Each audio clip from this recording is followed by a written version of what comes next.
Hey, greetings everyone. This is New York Dan here, and I'm freezing my batukas off up in New York. Even in the garage it's cold, but outside it's getting real windy out. Yeah, I'm trying to do a repair on my Benz. I got to open this door up a bit. Get all my tools are on the floor there. Meanwhile, the garage is cold, everything cold, but I got a secret weapon. Yeah. You heard about these diesel heaters for RVs. Yeah, I installed one in the garage and I'm going to test her out and we'll see how this works. It's kind of a makeshift setup. I had a spare battery from my Mustang that I changed out and the battery was still good. It just needed to be charged. So I hooked that up with a battery charger in line. I'm going to run the charger because I don't know how much amperage this heater takes. I think it's pretty electric intensive. It has like a glow plug in it from my understanding. We'll see. I might even be able to measure it. So, yeah, a matter of fact, you know what? I actually have a special meter that, don't mind the mess, folks. I got to neaten this up. I have a special voltmeter right here that will be able to measure the amperage. I could actually give you guys a read on that if you're curious what this heater draws. Now, I had this port in the wall. It's a cement wall in my case, so I don't have to worry, but I wrapped a rag around it. However, this thing gets real hot. So I got some of this heat wrap for an exhaust pipe. It's like automotive heat wrap. I'll show you guys right here. This stuff. I'm going to wrap the line with this so it doesn't burn that rag I have stuffed in there. And then we're going to fire this thing up, baby. And we're going to see what it does. This one's portable, so the tank's built in. You can see right in there, I have it filled up. It will burn diesel or heating fuel. I think you can even run it on kerosene. Some people try running it on like used motor oil. I think that's a bad idea. You're just going to plug up the heater or make it dirty. I don't think it really burns that much fuel anyway. The amount of fuel it holds, I think it's only like a gallon or so. I'll tell you about it. They call it an air parking heater. This has a little operations manual with it. Yeah. I'll tell you more about it. And this is where the cap is. Right on there. I'm not trying to sell you stuff, guys. I'm not doing that nonsense. This thing I got on eBay.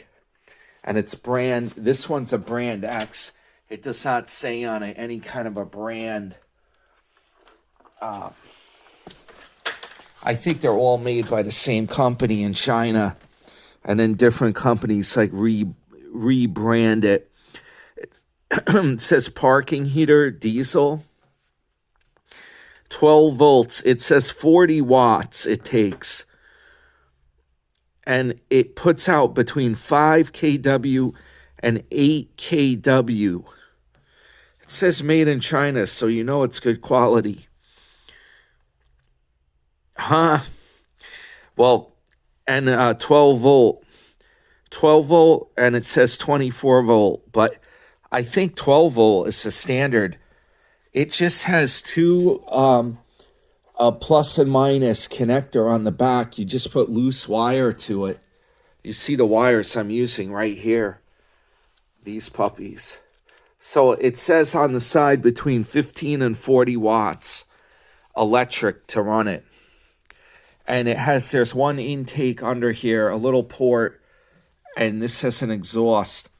This one is an all-in-one unit, which is kind of cool.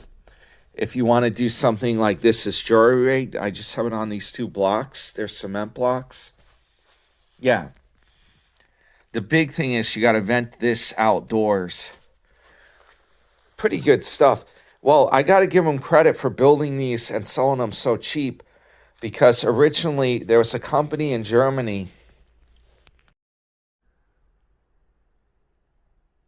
a German company called Webasto. They would make these heaters. And let me tell you something. They weren't cheap. Nope. These have been around a long time. You could get these heaters back in the day in like the 1970s, I think even. But if you bought the Webasto that was German made, man, I think they cost like $1,500, something like that. You believe that? So I got to give them credit. They made it the same kind of heater, and they seem to work pretty reliably for pennies on the dollar, basically. We're going to see how this works once I upgrade that damn exhaust, wrap that stuff around it. I'll show you guys. So here we go. What do you guys think? That part's wrapped with heat wrap. And we're going to hopefully, it's got to go through this hole, and it's dark outside. But I'm going to I have this like rag here. I'm going to stuff around it, but I don't want the rag to catch on fire. I got to fit it through here. And there's an exhaust port. It's under the heater. I might be able to show you guys what it looks like under here. Yeah, it's dark though under there, but there's two exhaust port, one intake port, one exhaust. This just slips over it. And then if noise is a problem outside, we can put this muffler. Yeah, it would be even better to have the muffler in here because the heat would come around the muffler. I don't know though. It looks like there's a little weep hole even here for condensate. So if you install this in a van, I see there's a hole here. So you probably hang the muffler this way. So if water gets in it, it can drain out from the condensing exhaust. There's a lot of water in the exhaust when you burn fuel. I'm going to try to fit this in here. Let's see if we can get the start to start. I might run it without the muffler. Let's see how bad it is. On the labeling, the Chinese label, it says air outlet and air inlet. They really mean exhaust outlet. I slipped it over that. And you see the fuel line is right by the air inlet. You don't want that fuel line close to the exhaust, that's for sure. This thing gets really hot. I already ran this thing the other day off camera just for a few minutes to test it. And I felt this pipe and it was getting burning hot. That's why I shut it down before my fabric caught on fire. My rag that was in there. We'll test it out now. So check this out. I was able to fit that exhaust. That's where the heat wrap starts. Goes right out. And I even threaded it. There was a hole right here for the exhaust to go through. This is perfect because now it will sit flat. You see the pipe? I bent it under there. It's an extreme bend, but it's designed to be able to be bent. So now I want to go out and check how it looks on the other side. So guys, we're outdoors here on the other side, and you see it's perfect. This is where the exhaust is going to come out. If it's real loud, we can put that muffler. I think I can slide that right in and have the muffler hang out here. We're going to test it. It's an All right, guys, we're back in the garage, and we just turned this on, and it has a display here showing what's happening. Yeah, there's also a keychain, a remote, I guess, to turn it. What can you do with this? On and off, and the power level. I don't think there's any thermostat. That's what Nomadic Fanatic was complaining about on his diesel heater. He's like, there was no thermostat. It's either on or off, but you can adjust like the power level, the rate that it burns the fuel. Now, when it warms up, weird, it even has an antenna thing on it. Maybe you can connect it with an app. I haven't checked it. There is a barcode here I could download. You got to keep this damn printout too when you get one of these, because guess what? There's a bunch of trouble codes here, and it tells you like what's the damn code. Like E05 says the shell temperature exceeds 270 Celsius. Check if the air inlet is blocked or the outlet. Oh, is that my fluorescent lighting in here doing that? Oh, plus I'm wearing a headlamp that's LED. So she's warming up right now. This takes a while. I think what it's doing, it's warming the oh, look at that. There's a little glow plug thing. Oh, there's the fuel pump. I think that symbol right there, the fuel pump just came on. This is computer controlled, folks. It's like the Apollo space mission. And I pointed the outlet. This is clean air. I hear it. It lit. She's ignited, folks. Yeah, this thing I bent, and I have it blowing this way because this is like toward the middle of my garage. Yeah, you'll see. It's right here. It's blowing out here. What a mess, right? There's a method to the madness. I know where everything is. Listen to that thing hum. Sounds like a V1 buzz bomb. Oh, she's taking off, folks. Is this getting warm?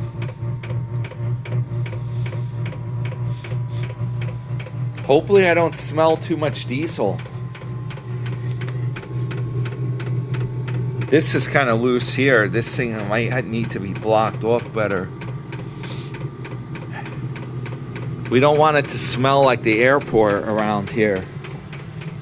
Here we go. Oh yeah, it's warming. It's warm. Let's go outside and see what it's doing.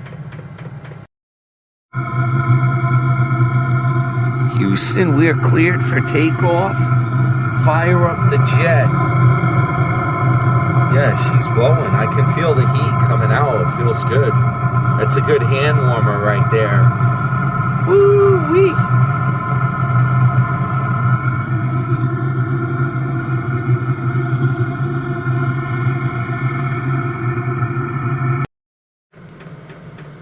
I'm telling you guys, this is so nice. It feels so good. The air coming out of here.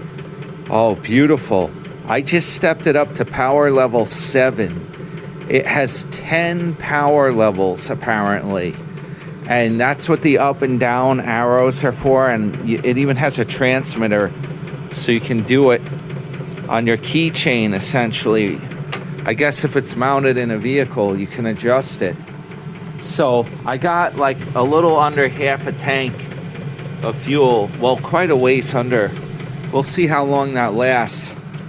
But what I'm going to do is, and I'm telling you, it feels great. I can already tell it's warmer in here. What I'm going to do is I'm going to open this door up a little bit because I want to work on that Benz. And that way this will be like my warm-up area. When I want to warm up, I can go under the door. Hopefully the wind will be buffered. So I flipped on the battery charger. It's putting out about 6 amps. And I noticed the speed of the fuel pump and the blower increased a little when I flipped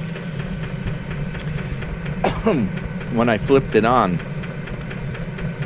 Let's see what the power level. I'm trying to see. Power level 6. I put it back down to 6. It seemed to get hotter with the battery charger running. Putting out a 5.2 amps right now.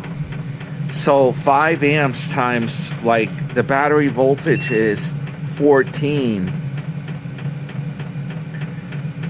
That is about 70 watts of power it's drawing right now. And that's only on power level 6. Yeah, this is getting real. My hand is getting like hot, like burning hot right there. Hopefully this doesn't like droop down. Just have it positioned there. One of the complaints about these heaters is that noisy fuel pump. You hear it? Yeah. If you have this in your RV, people complain about that. They're like, oh, it was keeping me up all night. Yeah, this is good. I'm already feeling the chill is getting out of the air in here, and literally it's been running for like 5 minutes, 5 or 10 minutes. This is really good. You might not be able to see my breath. Only a little bit. You know what? I have a wood stove in here, but I'm going to tell you right now, you go in the garage, you want to do a project, you want to focus on doing work, right? This diesel heater is great because with a touch of the button, and actually even with that keychain remote, I can start it up from inside the house even probably, and then warm the garage up. By the time I come out here, I'm ready to work. If it's safe, huh? If there's not a fireball over there. I don't think so. I think it's very safe. It's all contained in metal, steel. Here's the problem. The damn wood stove, you get a fire going in that thing, first of all, if you don't have the right draft or it doesn't go right, it starts stinking the garage up with wood smoke. Yeah, even from outside, it circles back or something. Then it takes you like an hour to like get the fire built up in the wood stove and get it burning. You end up doing all the work of running the wood stove instead of working on your project out here. So this is going to be amazing. If this works as good as I think it is, if it continues to work and it's reliable, yeah, this is a game changer, especially if you're in a cold climate like New York. Yeah, I'll let it run. And then I might be a little overly optimistic here, thinking that I can open the garage door after a while and have it partially open and use this as like a warm-up station. I'm going to be right on the other side of that door working on my car. And if I cleaned up all this junk in here, the problem is it's not junk. It's valuable stuff. It's tools. It's things I need to do work. If I got the place cleaned up, though, I can work on it. I have a desk chair under there in a box. I got to set that up for doing my trades. Yeah, I'm using the box as like a table. But if I did actually clean this up, I could actually have enough room to drive that car right in here and work on it in the garage practically. Though it is a really long car. I don't know. The Mustang fits in here nicely to work. I can at least work on that or store that in this garage. I got to clean it up. I got so much stuff to do. It's not even funny. Yeah. But anyway, hit the thumbs up. Your friend, New York Dan. And I'm heating it up. We're heating the channel up with a diesel heater, baby. I hear that pump. Yeah, that's what they're talking about. And it changes speed every once in a while. Don't ask me why. I have it on the exact same setting. I think I heard an RVer say you can buy like an upgraded pump that runs differently and possibly retrofit that to these heaters so that they don't have the beeping or you hear it. You can probably hear it right now. My advice, if you mount that in the van, or an RV, the way that heat has a duct to come out, you could possibly put the actual heater unit in a box or like under storage that you could get to it, but like a cabinet, so you enclose the thing and it has an inlet pipe. You can have it suck air from outdoors as well. That's for even more added efficiency. I just left it open. It's sucking air from the garage because I have such a big space here. It's not an RV. I just heard it. The burner sounded like it got a little more fiery. But, yeah, if you put that in a cabinet, you might not hear all that pump noise. We'll see. I'll keep you guys posted on how it's going. Yeah.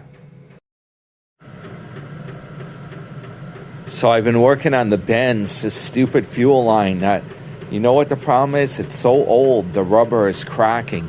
But I just put on new gloves. You know what this works great for? Warming up your fingers, your hands, when you're doing this work in a cold climate. Oh, that feels so good. Yeah, it's a good hand warmer. It's keeping the shop pretty warm, or the garage.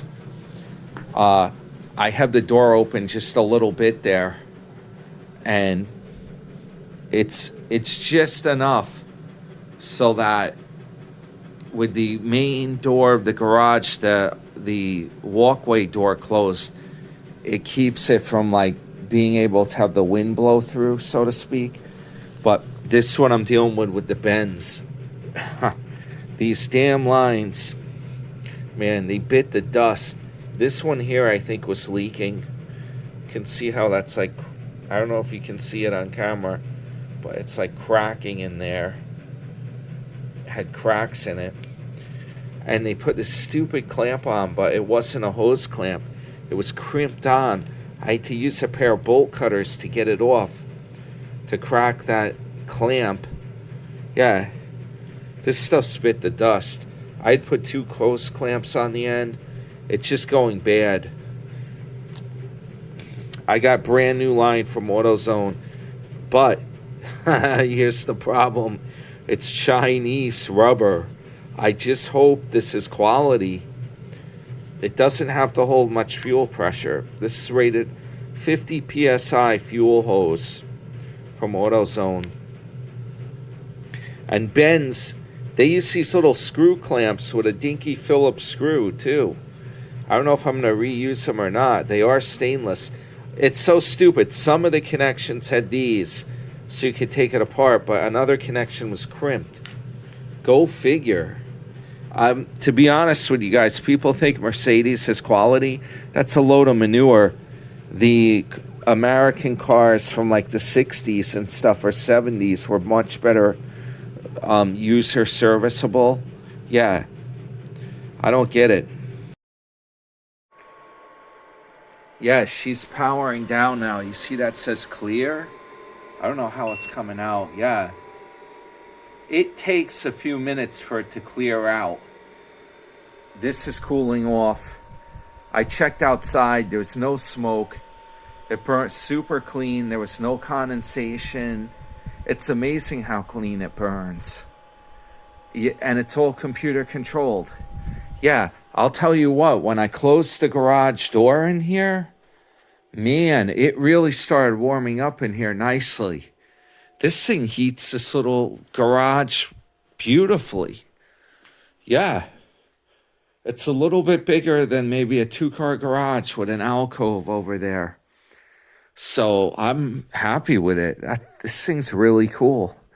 I managed to get my fuel line changed out, but I got to go to AutoZone and get a longer piece. There's one more line on there. This stuff was really old and it was cracking. I think there's one more line I should really change.